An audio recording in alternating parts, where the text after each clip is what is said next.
Hi, my name's Edith Bowman, and this is from my podcast Soundtrack. And hey, Erica, Good morning. how are you? I'm doing well. Listen, congratulations on your extraordinary film. It was, yeah, I was, I found it such an emotional journey and thoroughly entertaining, and I kind of just didn't want it to end, to be honest. I wanted to spend more times with these wonderful characters that you created. Oh, thank you so much. It means a lot. Tell me a little bit about the kind of I guess the essence of where the jumping off point was for you in terms of creating these characters and the story for them. Yeah, am a member of the Seneca Cayuga Nation. I grew up in my community. I was participating in a 3-year long language immersion program where I was studying my ancestral language, Cayuga, for 8 hours a day, and then I was writing at night. And I was just really inspired by seeing this beautiful matrilineal kinship inside of the language. We lost our last fluent speaker in my community in 1989. The language has less than 20 first language speakers left, so it's nearly extinct. And so just kind of part of my role in hoping to revitalize the language, I was like, well, I'm not a teacher, but I am a filmmaker, and so I can, I was inspired to put the language in a film, and I was just really inspired by the beautiful, matriarchy I was seeing in the grammar and syntax and verbs of the language, and yeah, I was like, let's do an auntie-niece story as a mother-daughter story, and that's where the idea was born from. It's a lovely way of kind of thinking about encouraging an existing and a new generation of people to embrace their history, their ancestor through art. Yeah, absolutely. And I was really inspired by my modern day heroes. I think oftentimes we think about or we see Native Americans represented only in the past, and people talk about indigenous societies, communities, nations as relics of the past. And so for Michiana and I, we really talked a lot about telling a modern story, a story of living, breathing, Native Americans today. And so it was wonderful for us to imagine a world where young people do speak the language, and bringing the sensibilities of our cultures and communities that existed so vibrantly in the past and yet still remain today, and to tell the story of that resilience through these two characters. How important was, Lily's performance as well as Isabel, and this is just absolutely extraordinary, the chemistry that they kind of feel so natural that they have with each other. Do you mind talking a little bit about bringing Lily on board and how involved she got, but then also finding, the right person for that aunt and niece story? Because, you feel there's a connection there between the two of them. Yeah, absolutely. Lily and I had made a short film together called Little Chief, and we'd worked together prior. And after that experience, I asked them if I'm like, would you want to do a feature with me? And they said yes. And as Michiana and I were writing the script, we were sending drafts along to Lily, and it was wonderful to have the image of Jax in my mind, and knowing that it would be Lily. Isabel, as soon as I saw her audition, I just knew that she was Roki. I just knew it in my heart, and we jumped on a Zoom call and just talking with her and kind of seeing how she is in life and who she is as a person. I was just really impressed by her maturity and her skills. And so, we put the two of them together, and it was from the jump, like the first day that they were together in the production office in prep. They were doing language immersion during the morning and dance classes in the afternoon, and the two of them just really clicked. And that real life relationship that they were forging and in their bonding in real life, I think definitely comes across in the film. You feel a real kinetic energy between the two of them, and the chemistry, is off the charts. It's like, I can't say I did that as a director. Like, I just would put the camera in front of the two of them, and they did their job so beautifully. But what a dream cast to get to work with as a director. And how much freedom did they, in terms of kind of script, did they get, in terms of, I guess because Lily's kind of eyes had been across the journey of the script through various stages, but it feels so naturalistic, the way that they converse with each other, the way they react with each other, the way they sit in silence even sometimes with each other. Did you, particularly for you, is this your first full-length feature? Yeah, Oh my God, yeah. Erica, it's amazing. So great. But kind of the confidence that you see on screen in terms of what the environment you've given your actors to play in just is wonderful. Did you give them much freedom? That was a very long way of asking if you gave them much freedom on set to play. Yeah, I think, Michiana and I wrote this screenplay that I think the four of us all bonded over. You know, I've talked with Isabel and Lily both about reading the script, and I think we all just got the script. Like, we just, like, what Michelle and Anna had written on the page, like, we bonded over what was there. And while, of course, they had the freedom to do whatever they wanted, and there were a few conversations that Lily and I had about particular scenes, but it really is very true to what was on the page.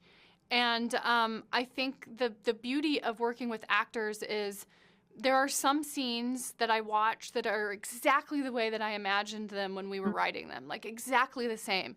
And then there are other scenes that are all the words that are on the page but that they bring something new to that I didn't imagine, and it was so refreshing and it was so inspiring to see the scene in a new way. But largely, the words are the words that are written on the script. The dialogue is what was there, and there are a few things that maybe we restructured or a couple of things that we lost along the way.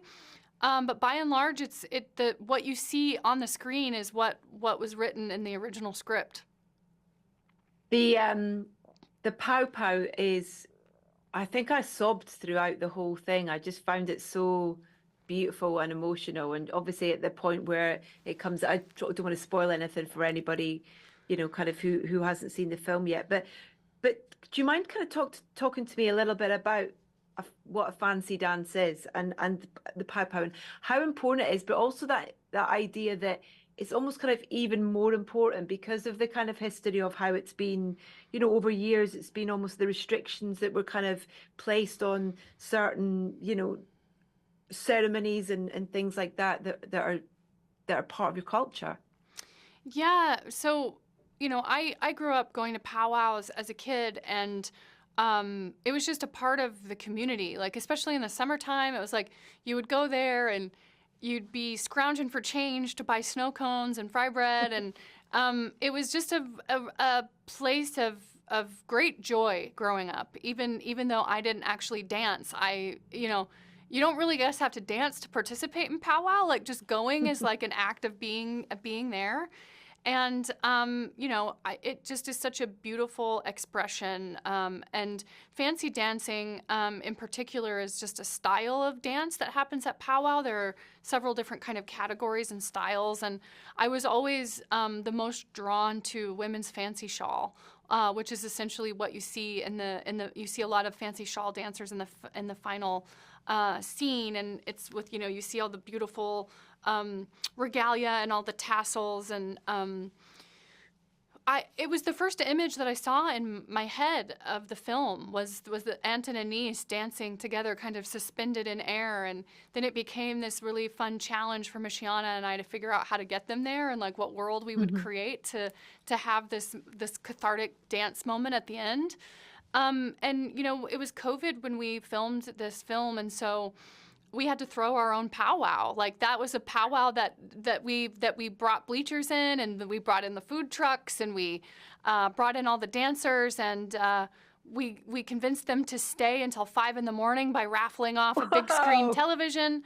And it feels real and it feels lived in, because these are just the experiences that we've had as Native people. And I love the ending. I cry even though I've seen the film 100 times now, I cry every time Jax is reunited with Roki. And I don't know, I don't want to give, I guess, spoiler alert.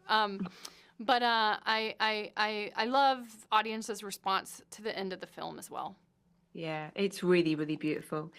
In terms of navigating the kind of the sound of the film as well, I don't think you worked with a kind of composer on this at all. But in terms of like how you worked on, were there any films that kind of formed inspiration for you in terms of how you wanted music to feature, how you didn't want music to feature within the film? Obviously, the music as part of the powwow is a has a specific kind of purpose, but around the rest of the film. Yeah, we did work with a composer, Samantha Crane. She's this incredible indigenous recording artist, and then I had heard some of the music that she had created for a show that I worked on called Reservation Dogs. Fish dogs, yeah. Yeah, and so I called up Samantha and I was like, "Hey, do you want to do this film?" And I was really inspired by women's seed songs and like women's songs, and so.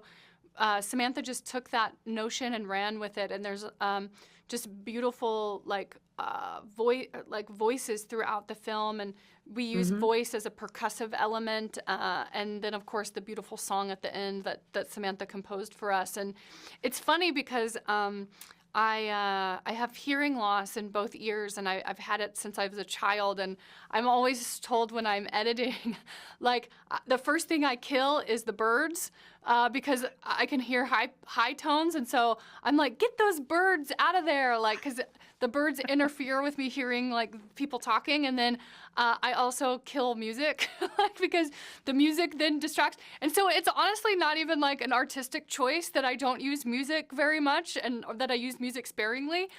It's just that like when I'm listening to it as a person who has, hearing loss, I just like start killing anything that's distracting me from the dialogue. So hopefully, as I continue to mature as a filmmaker, I'll be less violent to the birds and the music in my films. Well, if that's what you do when you're killing the music, I'm excited to see that kind of step further because it still has such a powerful place and purpose and connection with the story. Yeah, for sure. I'll turn the hearing aids up. Do you mind if I just mention Reservation Dogs as well? Because I just think it's such a fantastic show, and I think that's the thing with the great thing about art and storytelling and filmmaking is about how you choose how to depict characters and cultures, and I just love the way that show kind of throws all the kind of stereotypes out the window, and it just gives a voice, I feel, in a way that hasn't been done before.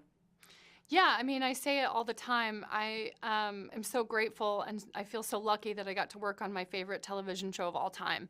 It was a true dream to get to write and direct on that show and work alongside, like my mentors, my beautiful friends, people who are working in this industry, making the most daring, beautiful work that's out there.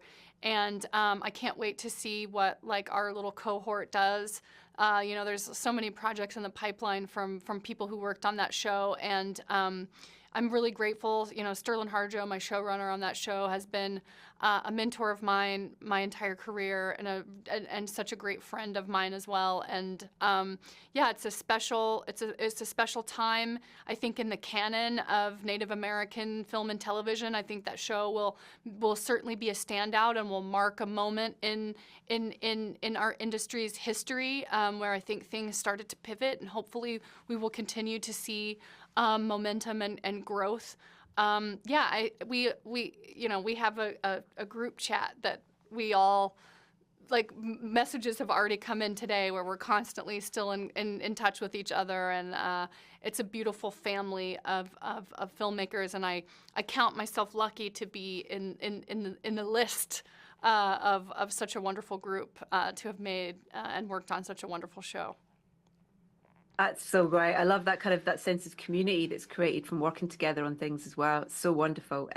Just before I go as well, Erica, the film really wanted me to. I love when I come away from films and want to know more. You know, I want to educate myself and I want to dive deep. And I feel like I'd love. I feel like the film should come with kind of recommended kind of reading or further deep dives into things. You know, in terms of watch this, listen to this, read this kind of thing, because I feel like yeah, I feel enriched and I feel like I want to learn more about yeah, about these women you know, in these different parts of the world that yeah, that have their stories are being told like creatives like yourself. Yeah, I'm so glad that that's been the response from a lot of non-native folks. And, we tried to create a film that doesn't hit you over the head or like wag fingers, or it's not a procedural film. Our intent wasn't to necessarily educate, but it was certainly to get people more aware of issues that are happening to Indigenous communities.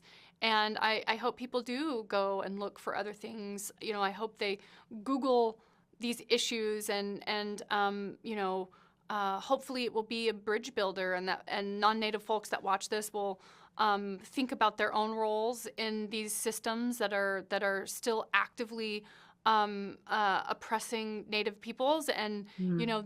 they'll find ways to be better citizens to their Native neighbors. And there's so much great stuff out there. Listen to This Land, Rebecca Nagel's podcast. Watch Little Bird.